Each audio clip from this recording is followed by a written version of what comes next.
company is Power Fractal, creators of the Power Pot. We're seeking a $250,000 investment for 10% equity in our company. We know that just about everyone knows how to boil a pot of water and charge their phone. But what if I told you you could charge your phone from a pot of boiling water? Our first product is a Power Pot. It takes fire and water and makes power with no moving parts. It's a great solution which we use to generate portable, on-demand power because it works day, night, rain or shine. The best part is it's super easy to use. And I'm going to show you how easy it is to use. You simply take your power pot, you add water to the pot, you fire up your stove, you take your regulator cord, you plug it into the back, and as you can see in a matter of seconds, you're making power. The Power Pot is an incredible innovation that is a simple cooking vessel that now doubles as a mini renewable power plant. Who wants to join our team and keep charging? Pretty cool, guys. You see the package very cool. Yeah. You don't need to put water in it, do you? You do need to put water. Why? So the Power Pot is a thermoelectric generator, which means it takes temperature difference from the bottom of the pot and whatever's inside, which would be water, and turns it into electricity with no moving parts. As the water heats up, it becomes less efficient in generating electricity. Yes, so as the temperature difference decreases, it produces less power. Okay, how long would it power something? The Power Pot outputs 5 watts for 1 amp of current, so that means 90% of the USB devices will charge just as quickly as at home. Is there anything protected or anybody can do this?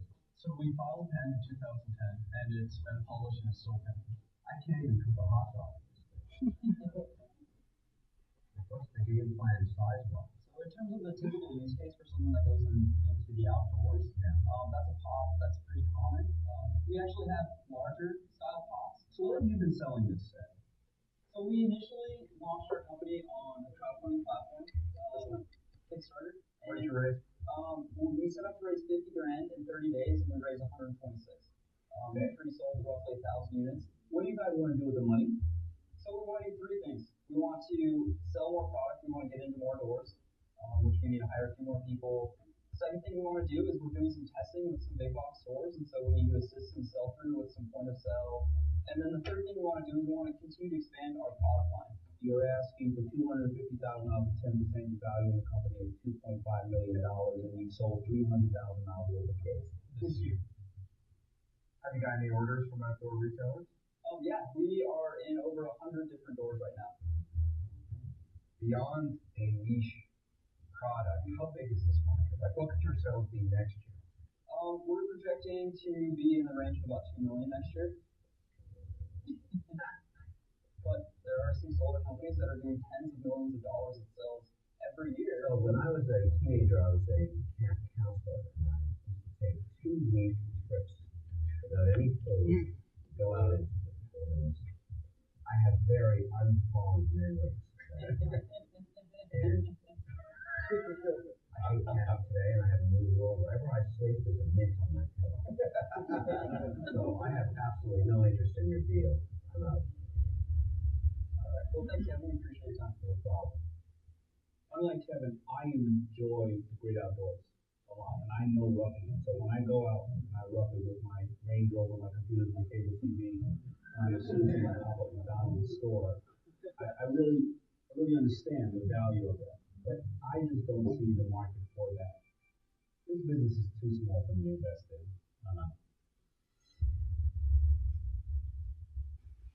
I see you in an early phase of this. I'm not really sure how big it's going to go. So I'm not. Well, thanks, Lauren. Appreciate it. Thank you. Okay, we have 2 sharks left. Well, unlike the other 3 soft and fluffy sharks, I do love camping, and I was a Boy Scout for many, many years. I think it's a beautiful design, and the form factor is perfect for camping. Everything goes in, will fit in your backpack, but at a $2.5 million value, you're asking for $250,000 for 10%. I think you've already priced in the size of that market. I don't see a way for me to participate today. I'm out. Thanks, Robert. And then there was one.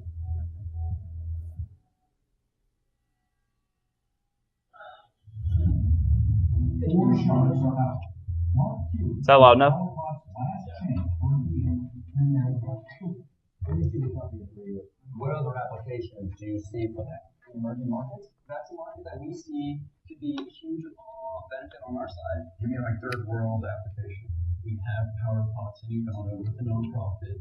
They're keeping track of them, finding out what people are using them for. Just the phones, right? Just being able to. That's what we thought it was going to be. It was going to be phones, but that's ends up not being the case. What is the case? In Uganda, because they have a fire indoor, they won't light.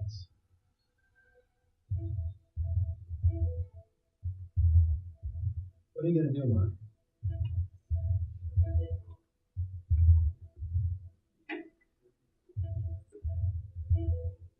The pot's boiling.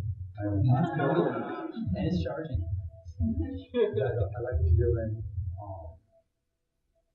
I like the social aspects of it. I just get the sense that you've got all the pieces you need. We see tons of value in bringing someone like you to the table. So closing a round with you means we potentially will never have to raise money again, ever. But you guys are smart. I'll offer you $250K for 20%. For 20%? Ooh. Well, Mark, we have investors that have already put money up to the table. We put a tremendous amount of value in that. We feel like that would not be So very. you see no value in all the stuff you just said that was so great about money. Is that what you're saying? No. I just am saying Look that. at the value. The shark brings more than just money, and I think you made reference to that. Well, we still see a lot of value in bringing on You money. don't see that much. You only see 10% value. There's many venture capital firms out there. There's only one Shark Tank.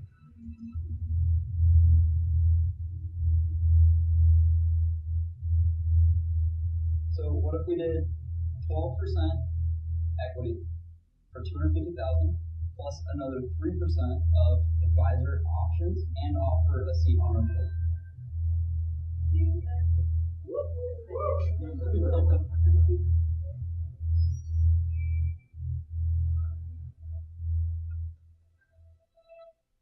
You got a deal?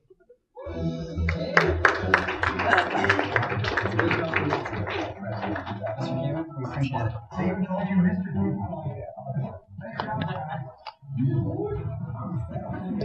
Whiff.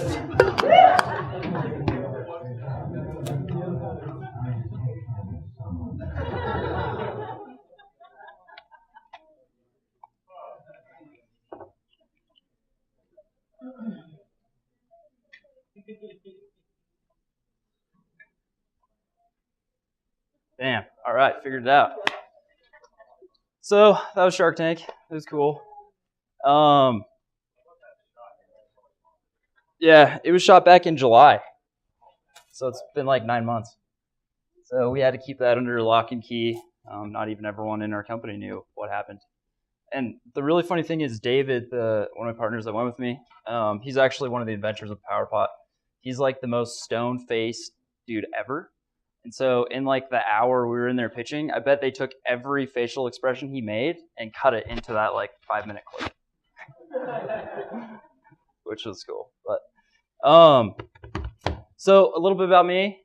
I went to school here. I quasi-finished my degree, I guess you could say.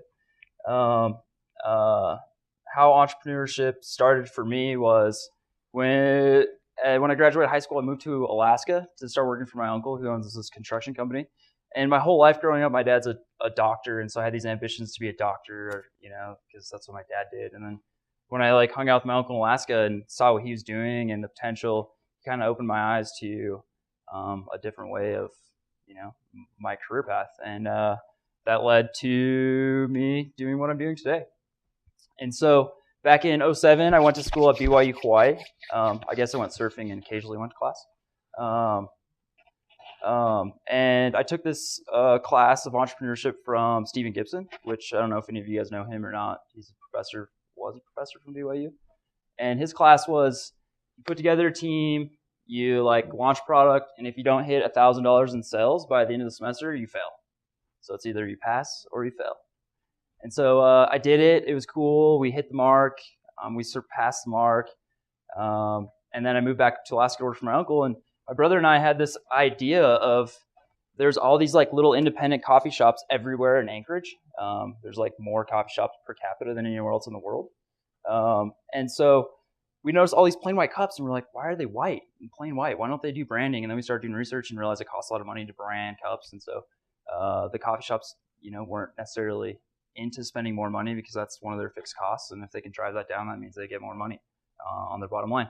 So Josh and I had this idea of what if we got people like the master's program from the UVU to pay for the cup, and then what if we gave this cup to the coffee shop, which then they could put their coffee or hot chocolate in and give it to their customer.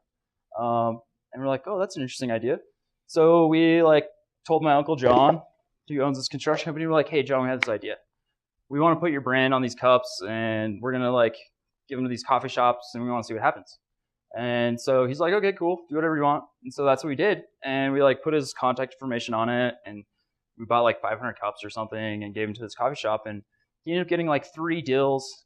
People started calling in, because what we learned is when someone buys a cup of coffee, it stays with them for 37 minutes on average. And they touch it a bunch of times and all these different things that is interesting for marketers. And so we're like, okay, we tested it and it worked. Now let's see if we can do it again. So then we went and pitched ZAG and the UVU, and we also got Overstock, and we distributed cups through Utah, Washington, Oregon, California. We distributed 60,000 cups or something, which was really cool. But we got to this point where in 2008, it got really hard to sell advertising because everyone tightened their budgets and this and that. And then some other opportunities presented for my brother and myself, and we decided to put CupAd, which was the company, on the shelf, and we pursued something else, which is totally cool and awesome because I learned a bunch of stuff from CupAd, and then I got to partner with people like David, who's a rocket scientist, and kind of opened up new horizons and new opportunities. And so back in the fall of 2011, I think it was, I met David and Paul, the 2 guys that invented the Power Pot, and they showed me it, and they were actually just looking for a quote-unquote accountant to help them with their books. And since I studied accounting, I was like, yeah, I'll come talk to you guys. I hate doing accounting, but I'll come talk to you guys. So I went and talked to them and started asking all these questions about what they're doing with the business and this and that. And long story short, it made sense to join their team and help them bring the Power Pot to market. And so at that time, I was part of this thing called the Foundry in Salt Lake City. And a couple of my buddies had done crowdfunding campaigns. How many people in here are familiar with crowdfunding? Quite a few of you. Back in 2012, if I asked that question, I bet it would be very few. It's something that's really kind of caught on, and it's this awesome vehicle for raising what I like to call non-dilutive funds. And what that means is it's a way for you to get money without either giving up equity in your company, meaning selling part of your company, or taking debt. So it's really interesting. And then there's some other byproducts which we can talk about later. But anyway, we decided to go on Kickstarter, so we put together this little video and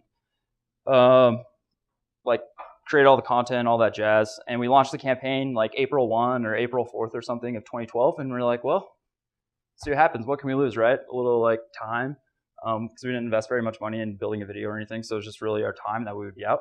And in 30 days, we ended up pre-selling $126,000 worth of product, and pre-selling 1,000 units. And so up to that point, we had built 10 or 20 Power Pots, and now we had to figure out how to build 1,000. So we're like, crap, what are we gonna do? So with that money, we leased some new space, and we bought a CNC mill and kind of built our shop from the ground up. And we convinced a bunch of our friends, which are now employees of the company, to come in for the summer with some pizza and soda and whatever else entices people to come help us build Power Pots. So that whole summer, all we did was build Power Pots. We built 1,000. We kept selling them direct online. And then at that time, I decided, or we felt like the time was right to start approaching investors to kind of do a traditional round of funding. And so I went and pitched the Park City Angels, and they thought what we were doing was cool. And luckily, one of my mentors, a close advisor, or whatever you want to call him, he's now a board member. He just had got hired as CEO, and then a year later sold a company that a bunch of investors had invested in, and he believed in us, and so he kind of started stirring the hive or whatever, was a huge advocate on our side. to kind of push that process along, because it is a process. It's not easy raising money, and it brings on extra responsibility and complications and lawyers and all that other BS. But anyway, so we ended up closing a round of funding through some local investors back in January of 2013, and we hired a CEO who's a super awesome dude, and we hired some more people, and have been pursuing like crazy the typical outdoor distribution channel of the REIs of the world, the Cabela's, the Bass Pros, and all the independents. And as it sits today, we're like in all those places, which is super awesome, and an awesome learning experience. And now we're like taking to the next level of trying to figure out, okay, how do you like increase your brand awareness so you get sell through, and what can you do at the level of the retailer in terms of training their sales employees, or having like a better story told with point of purchase or X, Y, and Z. And so now those are the sort of things that we're going through now, and continue to innovate on new products and all of that jazz. And so that's like a quick summary of me and my story and how I got here today. And so I kind of want to just open it up, because like I'm not old, and so you guys are just as smart as I am. So if you have questions, I just kind of want to open it up. There's a couple different topics that if you guys want to talk about, we can go in more depth, like crowdfunding, raising funds. We can talk about Shark Tank if you want. And then at the end, I have like a couple of tips that I'll throw at you guys, and we can go on with our merry lives. So we view portable power into three categories. One category is the ability to generate power, which we have a power pot, you have solar panels, there's other ways of actually making power. The second area we talk about is storing power, which is the ability to store power in a battery and have access to it at any time, which we have a couple different battery options. One of them is the lithium 4400. So that thing will charge your phone 2 to 3 times. It has some other cool things about it. And then the third area that we talk about is the ability to know your power, which we think is really important, because real-time feedback allows people to, one, better understand how to use the technology, and 2, manage their expectations around charging times. Because as it currently resides today, if someone goes in the backcountry and they plug a solar panel or something into their phone and it doesn't charge at a quick rate, they get like upset and they don't know why. But with a meter, they like plug it in, and based on the number of lights that light up, each light signifies 1 watt. So if all 5 light up, that means your phone's charging at full speed. You can know that it's charging at full speed, and you should expect an hour to an hour and a half to recharge. This sells for $59. Yep, totally. So we'll go left and then right.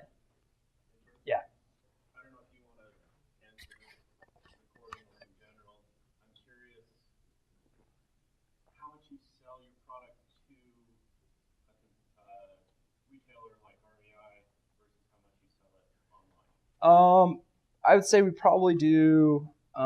This is like a rough guess, but I'd say we probably do 75% of our business through brick and mortar retail. I looked it up already. You sell Powerlock for about $150. Uh-huh. How much would you sell onto REI? Oh, got you. How much do you Okay. So typically, when you sell to a retailer, they ask for what they call keystone margins, which they want 50% markup. And so what that would mean in a typical store, and it varies, right, is normally 50% off of what they sell it for is what they buy it for. That's what they call keystone margins. So that's a great question, though. Yeah. In some products, like electronics or the power pot, the margins won't be keystone, simply because it costs a lot more to build than a coat or socks or something that's more of a commodity. That makes sense. But typically, if you're going to take a product into brick and mortar retail, you have to work your pricing so that you can give them a 50-point margin. That's like really typical. And then when you start working with really big guys, you take them their pricing, and then they have all these discounts off of that for co-op marketing and defective unit returns or blah, blah, blah, blah, blah. And some are really onerous and some are not as onerous. We have decided not to sell into Costco yet for some specific reasons within the outdoor industry. But Costco has a little bit different think I'm leaking water. Has a little bit different model. They only mark up their costs for their customers by like 18 points or something. And so if you go into Costco and buy something, you can figure out how much they cost it by simply taking 18 or 14 or 70%, some number like that. So that's why you get better price at Costco versus going into some other store. So then you had Okay, a question? so like in your third world countries, as far as providing lighting for the houses, do you have bigger batteries besides the lithium 4400? Like I spent a couple years in South America, like I'm sure a lot of people did. And they're always cooking. Mm-hmm. But do you guys have a power source to where like when they're cooking, it's charging that battery so that they don't have to be cooking and have their lights on? Totally. You can actually plug a 4400 into a power pot when you're running it, and it will store all that power in there, and then you can use it as you see fit. Do you have bigger ones then?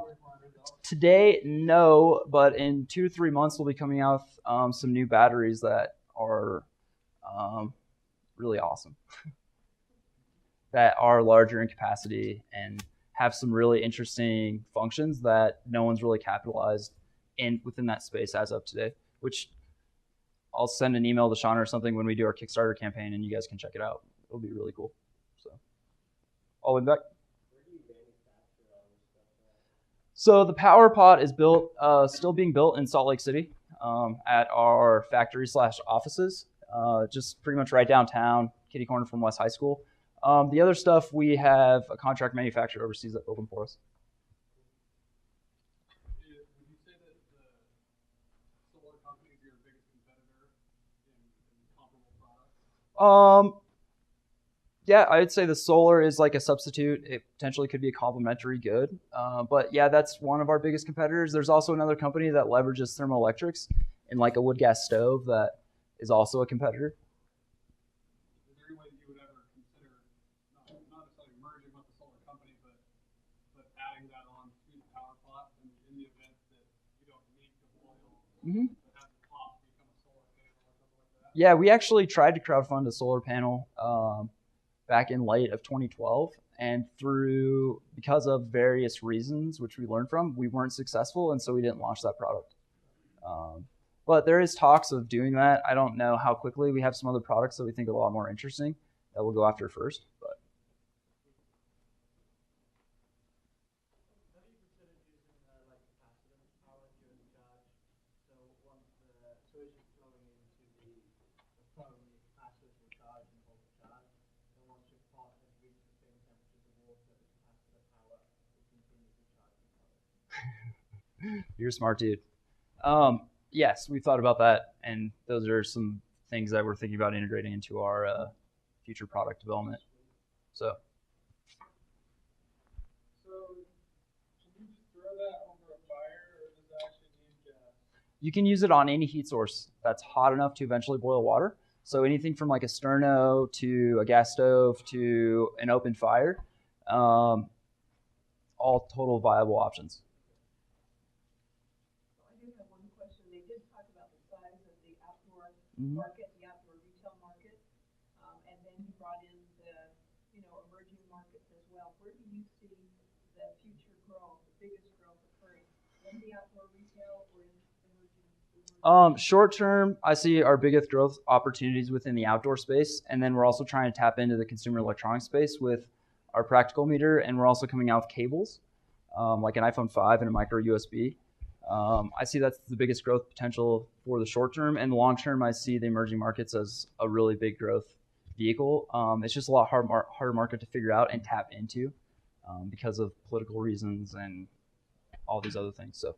My question actually piggybacks off of that. I actually visited your facility like a year and a half ago, or a year ago, or something like that. And you had talked about like the 3 markets that you guys were focusing on, which was like the outdoors, the emerging markets, as well as like the emergency preparedness space.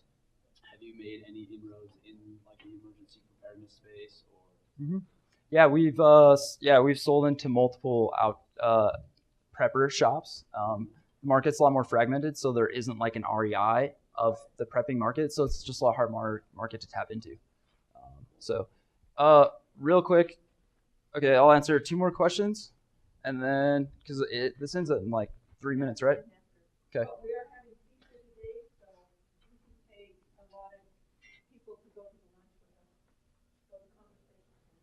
Okay. I don't know if this is recorded or not, but besides changing facial expressions on Shark Tank, what are some other things that happen behind the scenes that us as an audience don't realize?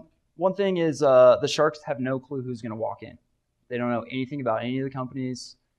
It's like a fully legit, this is something new, let's talk. And then the conversation is obviously a lot longer than what they portray. So. Is your like display already there so they kind of get an idea? Yeah, they set it up prior to, and you like walk in and you like hit your mark, and then you stand there for like 45 seconds and you're just like staring at each other. And then someone's like, go! And then you're like, boom, bust into your pitch. So it's not like you walk in, you hit it, and you're like going.